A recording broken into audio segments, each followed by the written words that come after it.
Hello, everybody. We are going to get started. It's noon. Our next speaker is our next graduate student is going to be introduced by their mentor, Lauren Kuta.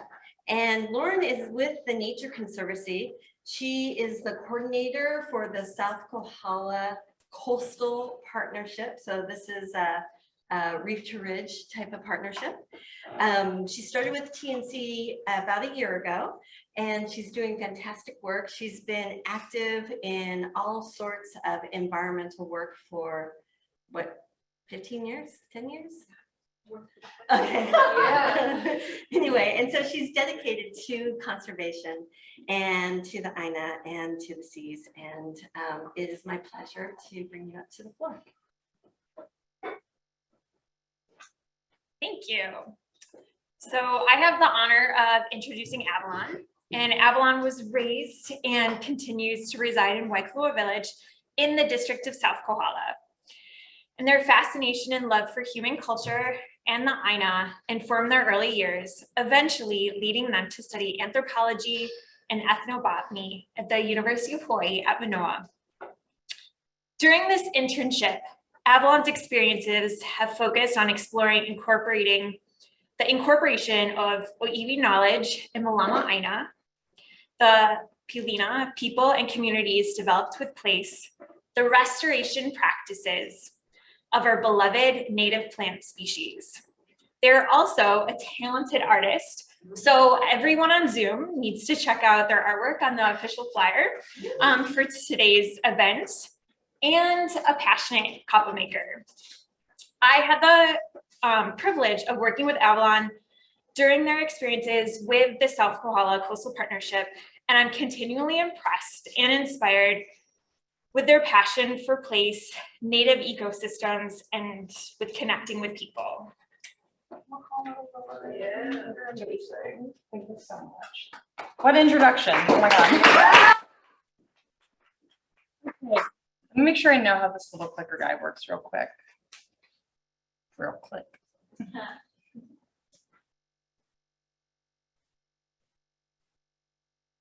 Where's the laser pointer on this little guy? It's in the middle. Oh, it's this thing. Okay.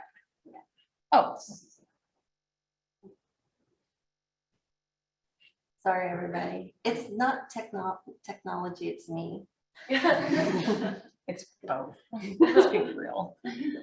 Aloha kākou. Welcome to my final presentation as a TCBES graduate student, which is Nā Pilina ʻāina, relationships between the communities and environments of Kohala Hema, Kona ʻAkau, and beyond. So, okay.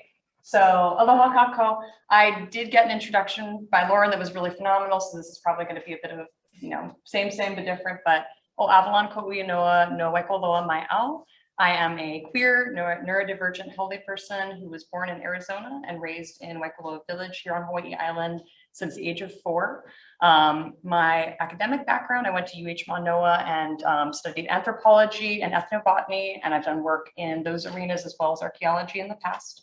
And then I decided that I wanted to get back into conservation work, and so I joined the TCBES program in 2021, along with all these other amazing people. As mentioned, I'm a huge plant nerd. Like, that's a big part of who I am. It's kind of what I'm known for, amongst other things. I'm very passionate about people and our environment. So to kind of continue this positionality, a big part of my experience in the TCBES program has been my involvement with Hala'ohia since the spring of last year in 2022. I'm very fortunate to have been able to be a part of this halau through funding by the Hau'ole Mount Loa Foundation. So Hala'ohia was founded in 2016 by Kumu Kekuhi Keali'i Kanaka Oleo Ha'ililani as a way to immerse folks working in the environmental sector in Hawaiian cultural frameworks, allowing us to build stronger, more meaningful relationships with our ʻāina, or natural world, other life forms, each other, and especially with ourselves as well. Learning mele, oli, hula, and ka'au are integral to this hana, or work. The teachings that I have learned in Hala'ohia have allowed me to ground myself in Ike and Hawaii in myriad ways while working on my graduate projects. Huaka'i, or excursions and journeys, allow us a chance to visit new environments, expanding our consciousness of our pai'aina. This is a photo from a recent huaka'i that we took to Kaho'olawe not even quite 2 weeks ago. So I'm still really processing this trip. It's a huge privilege to be able to go to Kaho'olawe and to learn more out there with my fellow Hamana, my fellow students. So a little background introduction on the work that I've done. I was interested in joining the TCBES program. I came in interested in exploring the inclusion of Kanaka Iwi or Native Hawaiian traditional ecological knowledge, often referred to as TEK in Western sciences, and how that traditional ecological knowledge is brought into environmental conservation here in Hawaii. In an effort to decolonize my language, I will not be referring to traditional ecological knowledge as such or as TEK, but rather as Ike Oiwi, which is Indigenous Hawaiian knowledge, or Ike Hawaii, Hawaiian knowledge.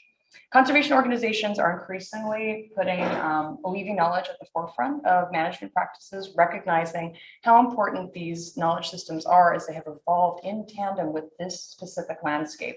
And again, Oiwi knowledge is not just specific to all places in the islands. This is often very specific to specific places. So it's place-based in a very regional sense a lot of the time. So in exploring how Ike Hawaii is brought into the forefront of management practices here in Hawaii, I was also very interested in learning about the Pilina, or relationships that individuals develop with our natural landscapes. Part of this is also the inclusion of people and community, and how communities, broader sense of individuals grouping together, create relationships with the place that they're in, and how this develops resilience within our communities, especially in the face of changes like climate change, changes in our environment and such. So Pilina is extremely important and is at the core of the work that I've done in this program and with the groups that I worked with.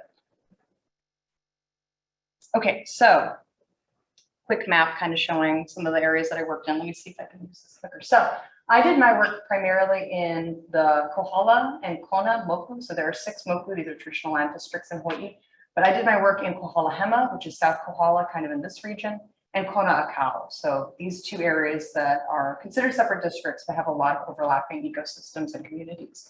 In Kohala Hema, I worked primarily with the South Kohala Coastal Partnership and 4 affiliated groups within the South Kohala Coastal Partnership. These were the Kohala Center, the Alakahakai National Historic Trail, the Nature Conservancy, and then the Ridge to Reef Ahupua'a Watershed Project. In Kona ʻAkau, I worked with the Joseph Rock Arboretum. And then I will also be talking a little bit about an independent oral history project that I've been working on, interviewing kupuna elders that are kapa makers. And I'll explain kapa in depth in a little bit. Okay, so jumping into my work with the South Kohala Coastal Partnership, they were the primary organization that I worked with in South Kohala and Kohala Hema, under the mentorship of Lauren Kerpita, who introduced me earlier. So South Kohala Coastal Partnership, which I will also probably refer to as SKCP for short, was formally organized in 2012 in response to the health of our marine habitats along the South Kohala coastline. SKCP is coordinated by the Nature Conservancy and is comprised of over 50 different organizations and partners in the Kohala Hema region. They are seen as a diverse network of people with varied backgrounds, abilities, interests, and specializations. And altogether, I really see SKCP as essentially embodying the watershed itself, from Mauka upland all the way Makai to the ocean. So here's just a photo of a beautiful sunset that I enjoyed with some friends in Puako recently, one of the Ahupua'a in Kohala Hema.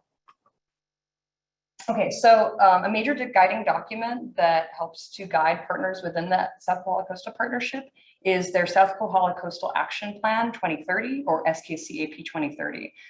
This plan was developed with the help of over 70 different partners over the course of 2 years, and I believe it culminated in 2018.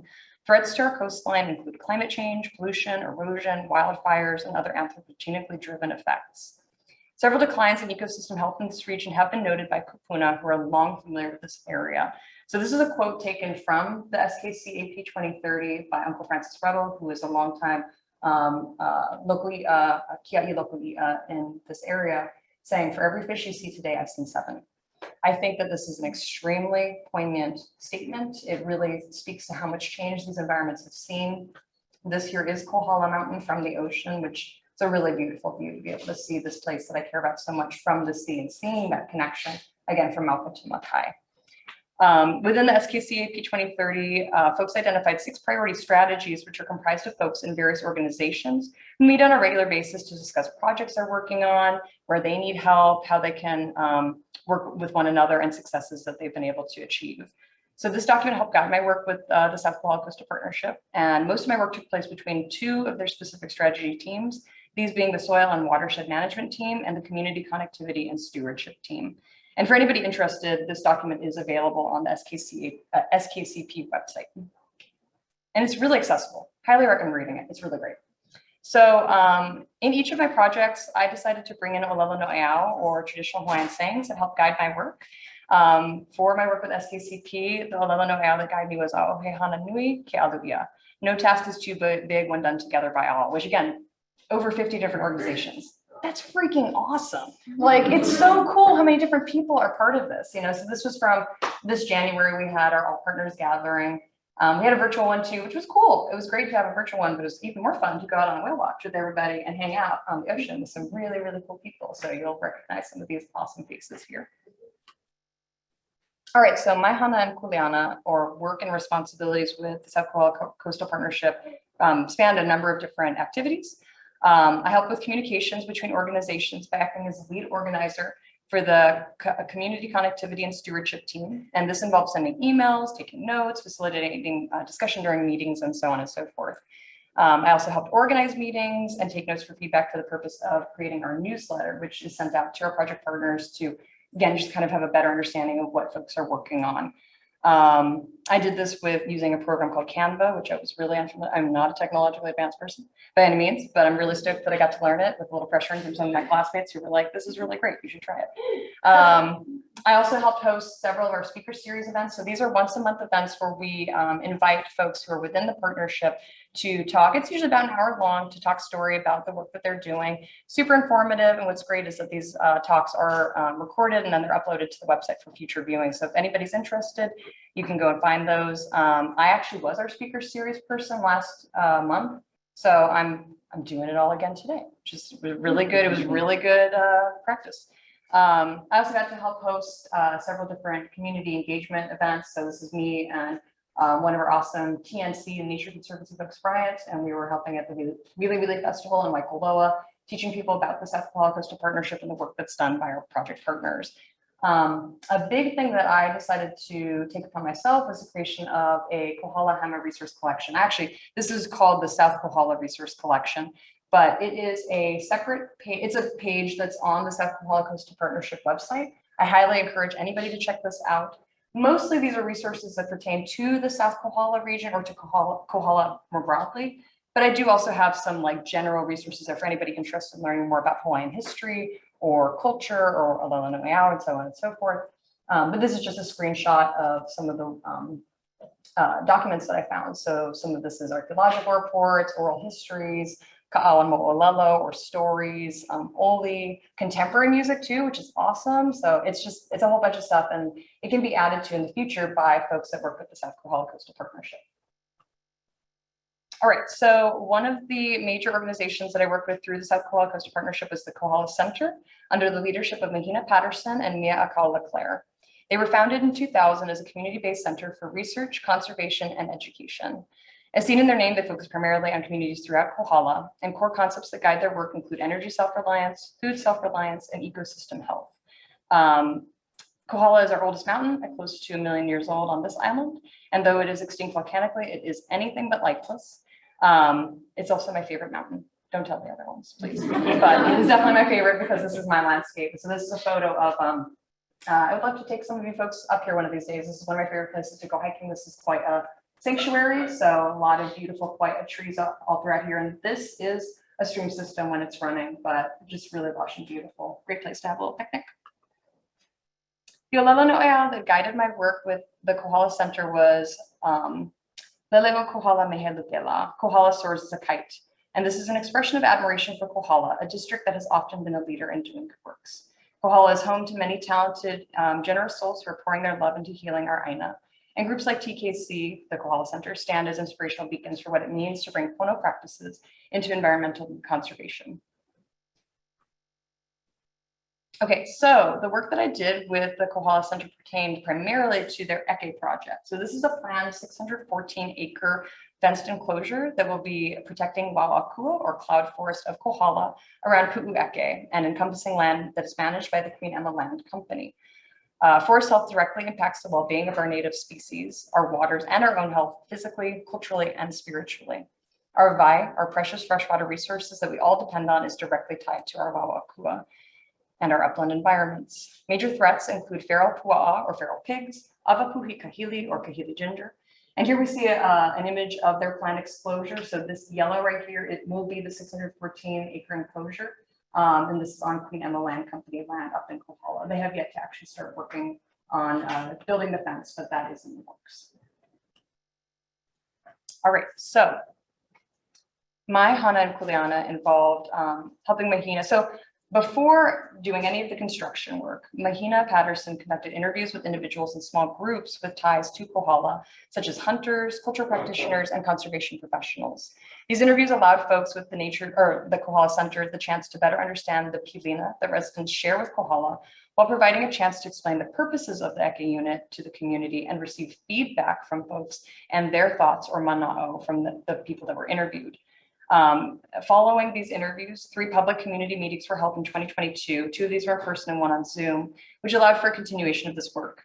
I assisted in this work by sorting through the transcripts from the interviews, looking for major thoughts and takeaways that were shared, as well as attending the meetings that were held in order to take notes and continue making observations.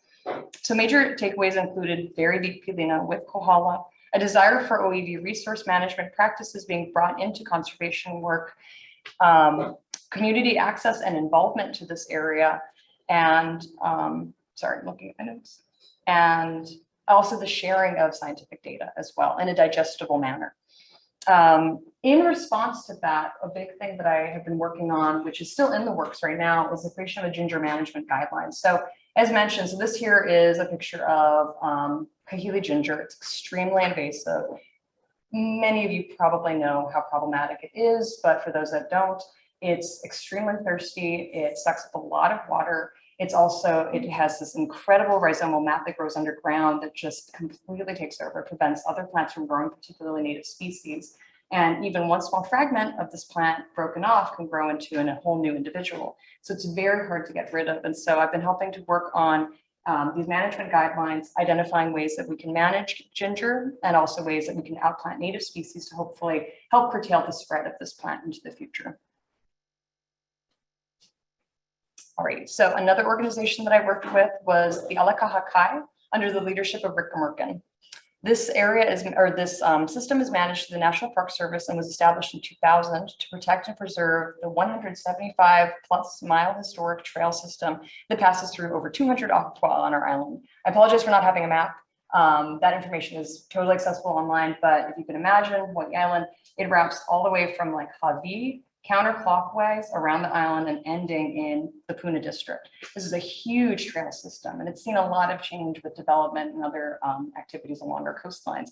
Extremely important for people to be able to walk on these trail systems to move from one ʻAkau to another safely.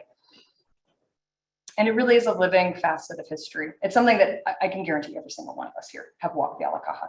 I've walked it many, many times. People walk it and don't even realize it. If you're like, damn, this seems like a really nice trail, you're on the ʻAkau. So here's a photo of one of their signs. This is just south of Kona Bay. So the ʻōlelo noʻeau that helped guide my work was Nana Iwaele me Ekeala Mahope Aku Mako Na Poki'i. He or she first cleared the path and then we younger ones followed. This saying is actually meant to share admiration for an older sibling, but I personally love it for its reference to paths. And I feel it applies nicely to my love for the people of old who painstakingly cleared these paths for us to walk on. So again, you know, sometimes it's hard to see in photos, but this is one of the paths along the coastline. All right, so very excited about this project. My main contribution to the ʻAkau was a vegetation survey that I conducted from ʻohaiʻula, which is often known as Spencer Beach Park, down to Kaunaʻoa Bay, which is roughly a 2-mile stretch of coastline. The purpose of the survey was to document both native, indigenous, and endemic plants, as well as Polynesian introduced plants along the trail, as well as on the public or Makai side of the trail system, so the ocean side of the trail. Unfortunately, historically, there hasn't been as much work done on assessing the health of our coastal plant species in these areas. Our Meakanu kahakai, or coastal plants, are extremely important for erosion control, as habitat and food sources for other native species, and for their cultural significance. And I should mention that my survey was not a 100% survey. I was rather taking points of representative individuals, and I was using the Avenza map on my phone. I did have a Trimble unit. It did not work, unfortunately. So I used my phone instead, and it actually turned out very well. On this survey, I found 17 species of interest. And this culminated in the creation of a publicly accessible report, which is on the South Kohala Coastal Partnership website. I think I wrote it in a way that hopefully most people can understand. That was kind of the main goal of it. So if anybody's interested in learning more, please read it. It's 9 pages, it's not small, but I'm really proud of this picture. This little guy is one of our Nalo Mauli, one of our endemic Hylaeus bees. I might not have noticed him if my partner Travis hadn't been like, wow, look at all these pollinators. And I was like, yeah, I'm looking at plants. Wait a minute, oh my God. So this bee Lima actually was not a wild bee Lima. This is one of our indigenous plants that's pretty common. But this was outplanted at the Mauna Kea Beach Hotel, which really goes to show how important it is to plant native species in places, because that little guy was super stoked and made me very happy to see. A major component of the survey was exploring ʻāina, or place names that reference plant species along the trail. So prior to conducting my survey, I looked at historic maps and more recent maps as well to identify any areas that reference plants in their name along that 2-mile stretch. ʻāina are extremely important, and in the words of Samuel Kamakaua, it was the same from Hawaiʻi to Kauai. No name was given without some reason. ʻāina tell us about the Pilina and the kilo, or observations that Kanaka have made in these exact locations over time. ʻāina are not always the same, depending on who you ask. They are subject to change. And modern names can also be very important as well. And I would like to just throw that out there because sometimes they reference important historical figures to our environment. I identified 5 different place names along this 2-mile survey area that referenced plants. I was interested in seeing whether the plants reference actually grow in these areas anymore. And I only found out of those 5, 2 areas where the plants referenced exist still. That was Kaunaoa Bay. So this orange vine, not this guy, has nothing to do with this. But this orange vine, that's Hui, but this orange vine is Kaunaoa, which is an endemic, so only found here in Hawaii, daughter. It's a vine, it's parasitic, and it was growing along this Hui, and it grows down at Kaunaoa Bay. And Ma'umai literally translates to wilted grass, and there's a lot of aki grass that grows there. Thankfully, it's not wilted, it's quite happy. But the fact that only 2 out of these 5 place names actually have extant plants that are referred to in the names, I think says a lot about the health of our Meakanu kahakai, our coastal plants. And I challenge everybody here to think about what this might mean in terms of the changes these environments have seen and continue to experience. All right, maps. Who loves maps? I love maps so much, always have. Don't like making them, love the finished product. So I created a publicly accessible, I'm very proud of this, map that is also completely colorblind friendly. This is a big thing for me because I have a lot of friends who are colorblind. So, I took the time to do this right. But I wanted to map out all the plants that I was encountering. And so this here is my map. It's hard to tell what's going on here because these points tend to cluster. But this map is on ArcGIS Online, so folks can get in there and zoom in. Full disclosure though, unfortunately, sometimes it doesn't work for people. I don't know why. I'll ask people to sign in sometimes, and I don't know what the deal is with that. But you can always email me and I can figure out a way to send it to you. But this data could be used for future health assessments and monitoring of the plants along these areas, seed collecting, and for ʻāina-based practitioners who use these plants in their work as well. I also made an ethnobotanical guide of the plants that are found along the trail, highlighting, I think, 16 species in this ethnobotanical guide. So ethnobotany is plant-human relationships in a Western scientific sense. And so what I did was I highlighted Oiwi knowledge and Kanaka relationships with these plant species, such as lei making, la'au medicinal practices, kapa making, and so on and so forth. And this is also available on the South Kohala Coastal Partnership website for anybody interested in learning more. I also made a bunch of plant ID cards. So this highlights 20 different species, a little more in-depth information with detailed information, like descriptions of the plants. So, because it's hard to identify plants just with pictures alone. So this has some written information as well to help people identify plants as they're walking. These can be used by school groups or interested individuals. And again, this is on the South Kohala Coastal Partnership website. All right, moving into my work with the Nature Conservancy. So in working with the Nature Conservancy, they were founded in 1951, but our local chapter here in Hawaii was founded in 1980. And at present, they protect 1.5 million acres of forest across the ʻAkau. They combine Western scientific practices with ʻike Hawaiʻi and local values. So the lelo no'eau that helped to guide my work here was pili kau, pili ho'oilo, together in the dry season, together in the wet season. And this is said of a loving companionship. This was inspired by the relationships that the Nature Conservancy cultivates with other organizations that they work with. So here we are at a very important local i'a at Hilo, moving pohaku from one place to another to help build up the rock wall there. All right, so one of the projects that I helped work with the Nature Conservancy was their Pelikani restoration trials. This is a 1.83 fenced exposure constructed in the Pelikani watershed.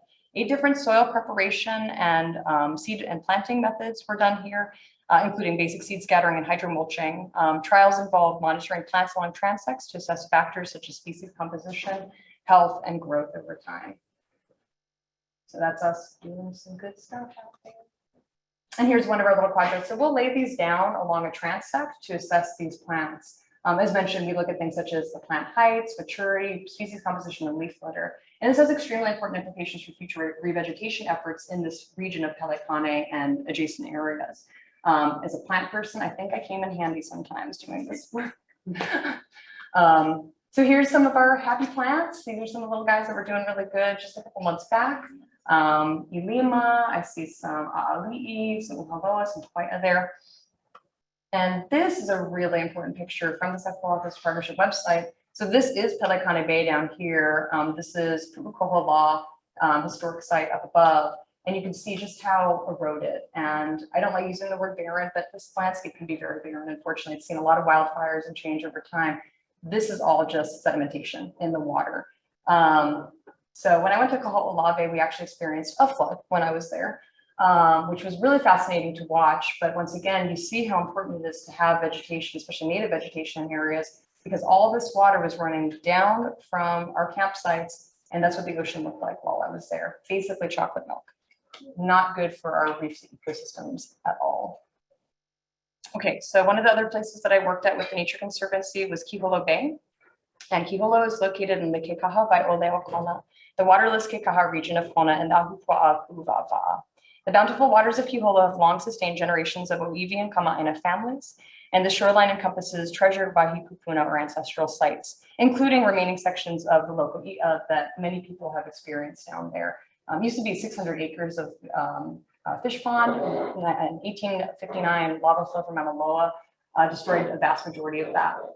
Some of this land used to belong to Paul Mitchell, and after his passing, his son Angus donated several acres to the Nature Conservancy in 2011, and along with Huialoha Kiholo, they helped steward these lands.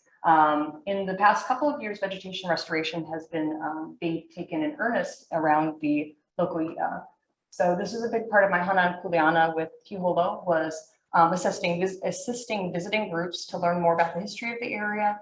I also got to do some edits to their existing revegetation documents, so adding a few plants here and there that I thought were important, removing some that I don't think are as important to our coastlines.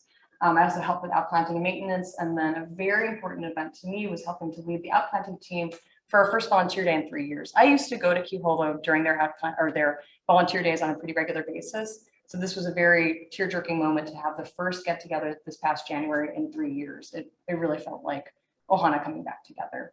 And Alejandro was there. So very special. That's me with a bunch of plants and people. And one of our Ave was flowering at the time, which was really lovely to see.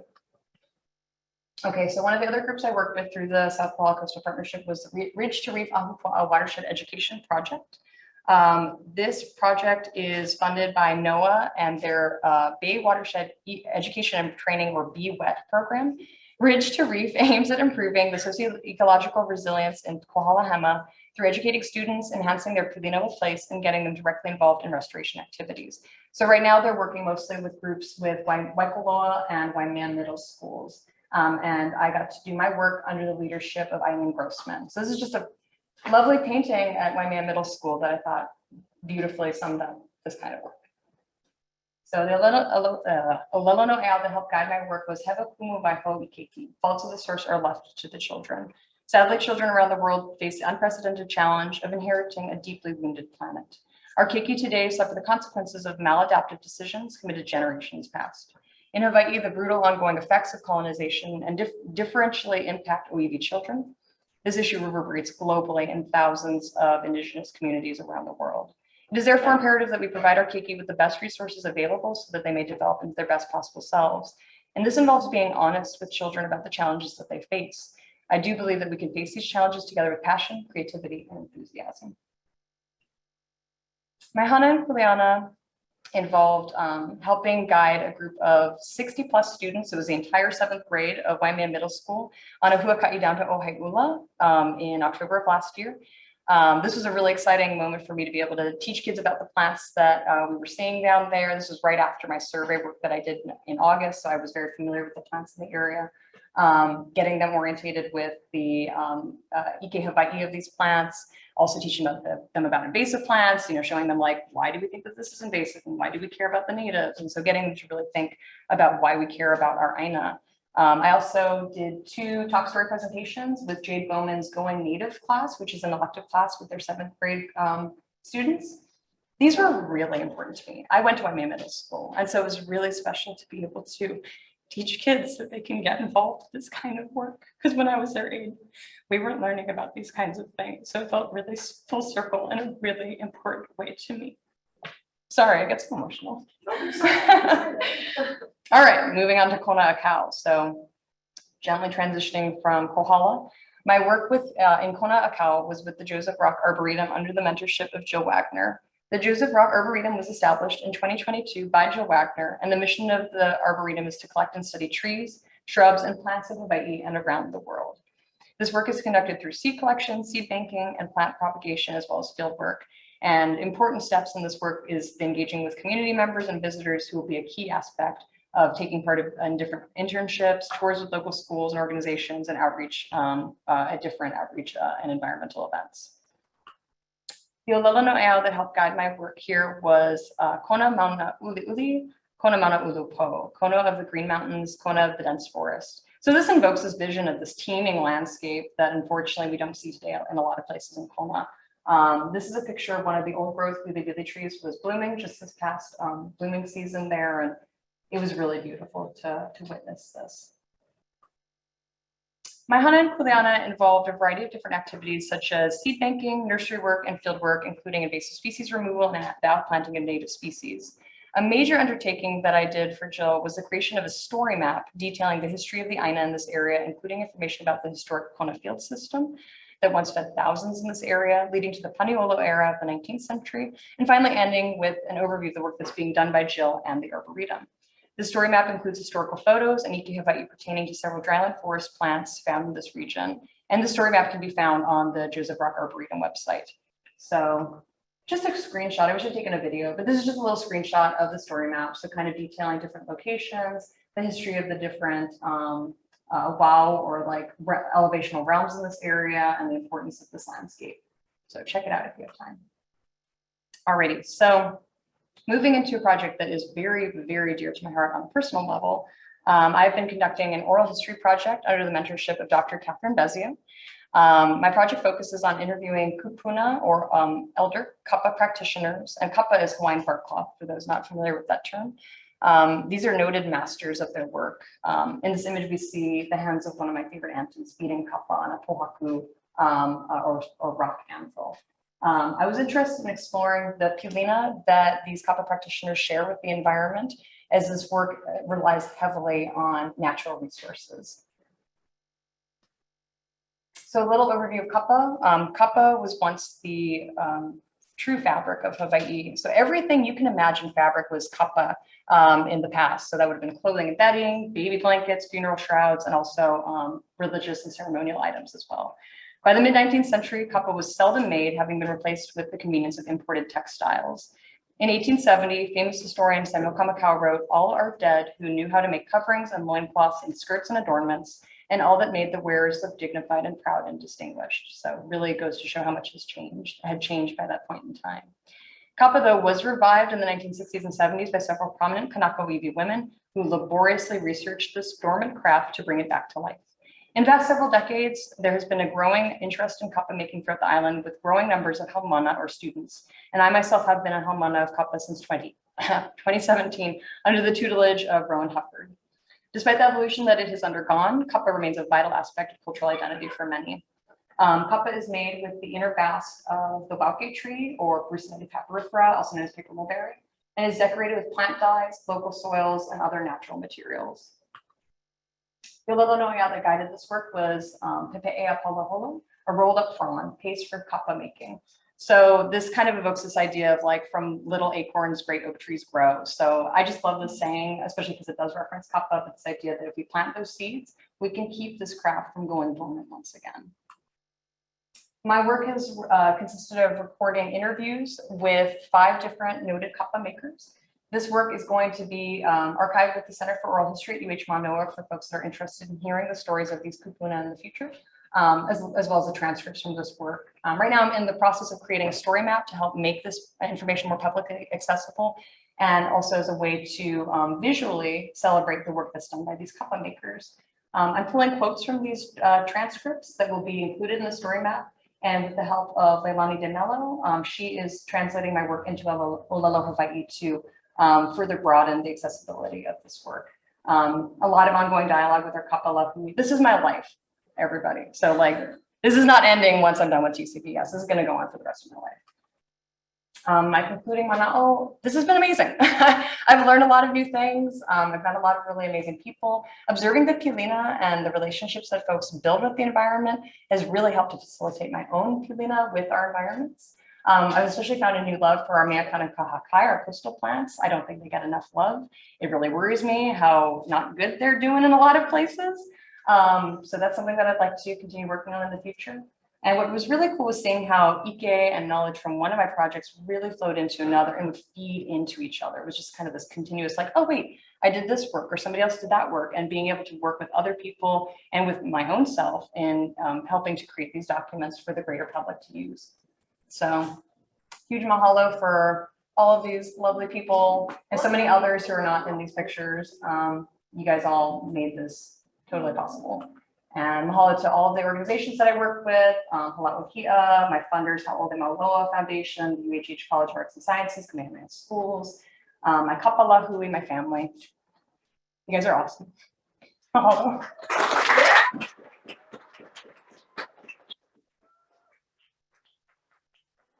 You have a minute for questions? Yeah, one question. Who would like to ask it? I don't know. I'll figure it out. So. All right, Casey. So you did so many different things. I did. Where do you see your path going in the near future? I don't know. To be perfectly honest, I really don't know. I would love to continue doing work in the environment that I was raised in. I'm really passionate about Kohala in particular. I really love working with plant communities and with people as well, at least within ways that are bringing in those knowledge systems, or weaving knowledge systems. I'd like to bring that to the forefront of whatever work I'm doing in the future. But I'm taking a little breather after this, to be honest. And I'm trying to work on my art. I'm an artist, and so I'm looking forward to teaching a bunch of kids at Donkey Mill this summer, getting them excited about art and kapa and things like that. So yeah, it's gonna take some time to just make kapa, I think. Well, thank you so much. Yeah.